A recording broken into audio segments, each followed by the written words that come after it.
Hello, I'm Brita, web mistress of the dark. Today I'm going to show you a new stone wall technique for inside your house. In my book Eerie Elegance, I described how I use flagstone gossamer and taped it to all of the walls inside my house.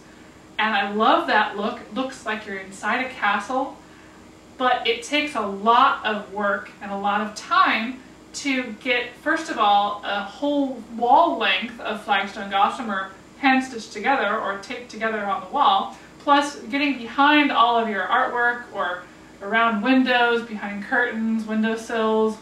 That's actually a lot of work, even though the effect is great. So I started thinking about a new technique I could use. I have seen a lot of castles and old houses in my travels that have areas where the stone wall, original stone wall, has been plastered over, but then the plaster is wearing away, and you see the stone peeking through. So I figured I could use the flagstone gossamer and do the same effect with smaller pieces of gossamer. This also doesn't use nearly as much of the flagstone gossamer that you buy. So you can see some up on the walls already. This is how the gossamer comes in a 5-foot roll, is the biggest you can get. So that's why it's hard to cover an entire wall if not tall enough. So just roll out some and see what spot you want to do. I think I'm going to try and fill in a little wearing away spot right here. And so I think that looks about good. I'm going to have it behind the mirror.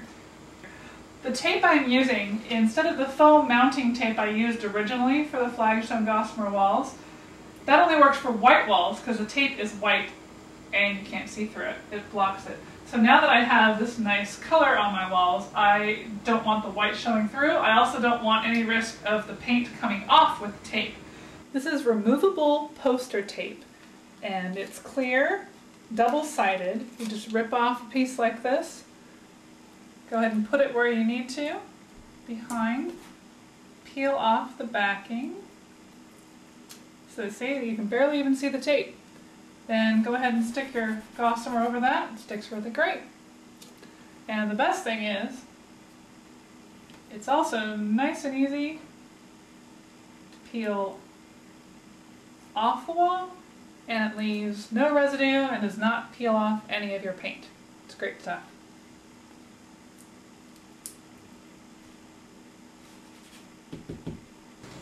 I'm going to tape this where I want before I cut it completely, so at least I can get a good idea of what I want.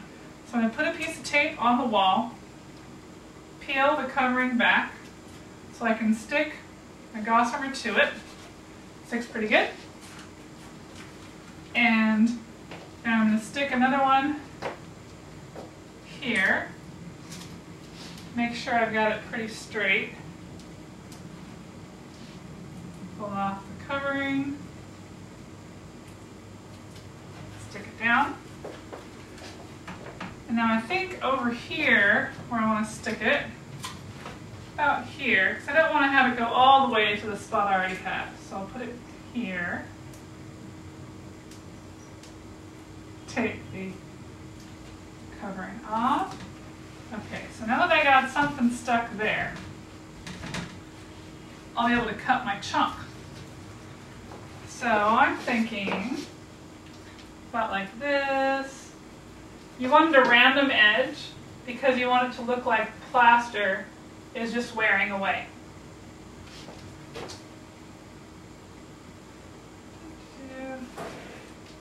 So you don't want a corner like that because that ruins your illusion. So round off the edge, make nice random cuts. The stuff cuts really easily, so it goes pretty quickly. Okay? So now that I have my chunk, I just tape it down around the edges. What I have noticed is if it's a warmer day, this tape is not super sticky, so you may need to actually have a lot around the edges so the gossamer doesn't just fall off your wall and float around to the ground.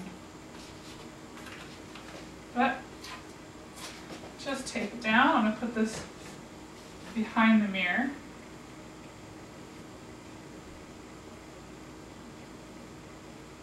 There we go. Behind the mirror.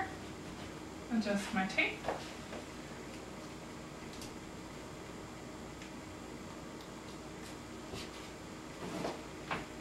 There you go. I think it's a really good technique. It's a time saver, and it also doesn't use as much of the gossamer because it can get expensive to buy a big roll of it. But you can save these pieces from year to year, roll them back up, save them in a nice little tube, and then stick them back up on your walls the next year. There you go. You can put them in different places. I hope you've enjoyed watching today. Enjoy your Halloween and happy haunting!